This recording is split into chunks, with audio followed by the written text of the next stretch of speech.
আমরা ফুটবলে 10 বছরের মধ্যে ওয়ার্ল্ড কাপ খেলতে চাই। সামনের দিনগুলোতে আমরা এমন একটা ইকোসিস্টেম বিল্ড করতে চাই, এমন হাই পারফরমেন্স ট্রেনিংয়ের ফেসিলিটিস আপনাদেরকে দিতে চাই, যাতে করে আপনারা যখন ইন্টারন্যাশনাল টুর্নামেন্টগুলিতে পার্টিসিপেট করবেন তখন কোনোভাবে আপনাদের এটা মনে না হয় যে আপনার বিপরীত প্রতিদ্বন্দ্বী যে পার্টিসিপেট করছে তার থেকে ফেসিলিটিসে, প্রশিক্ষণে এবং সুযোগ সুবিধায় আপনারা পিছিয়ে আছেন।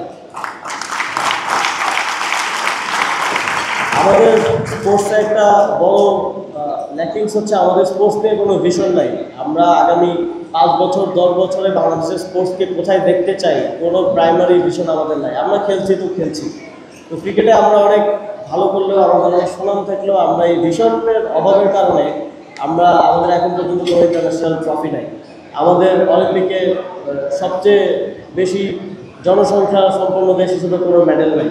তো এই জায়গাগুলোতে আমরা একটা 10 বছরের ভিশন সেট করা নিয়ে কাজ করছি যে আগামী 10 বছরের মধ্যে আমরা কী চাই। আমরা ফুটবলে 10 বছরের মধ্যে ওয়ার্ল্ড কাপ খেলতে চাই, আমরা ক্রিকেটে 10 বছরের মধ্যে একাধিক ইন্টারন্যাশনাল ট্রফি চাই, এবং আমরা জিমন্যাস্টিক্সে আমরা কী চাই, কোথায় আমাদের সম্ভাবনা আছে, কোথায় টার্গেট করে যদি আমরা কাজ করি, ট্রেনিংকে আমাদের প্লেয়ারদেরকে আমরা তার মাধ্যমে বাংলাদেশের জন্য যেন সে সম্মান বয়ে আনতে পারে, বাংলাদেশের জন্য যেন সে নাম বয়ে আনতে পারে, সেরকমভাবে আমাদের অ্যাথলিটদেরকে সহযোগিতা করতে চাই। কোন 55টা ফেডারেশনের মধ্যে কোন ফেডারেশনগুলো থেকে আমাদের ভালো সুফল বয়ে আনার, ভালো জেনেটিক্যালি এবং ওই এনভায়রনমেন্টটা আমাদের আছে যে আমরা দেশের জন্য সুনাম বয়ে আনতে পারবো, সেই ফেডারেশনগুলোতে আমরা ফোকাস করতে চাই।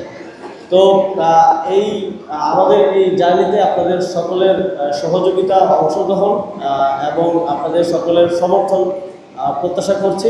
আবারও আজকের এই প্রোগ্রাম আয়োজন করার জন্য, সুন্দর একটি প্রোগ্রাম আয়োজন করার জন্য জিমন্যাস্টিক্স ফেডারেশনকে ধন্যবাদ জানাচ্ছি, এবং আপনাদের সকলের অ্যাথলিট লাইফের সফলতা কামনা করে আমার বক্তব্য শেষ করছি। আসসালামু আলাইকুম।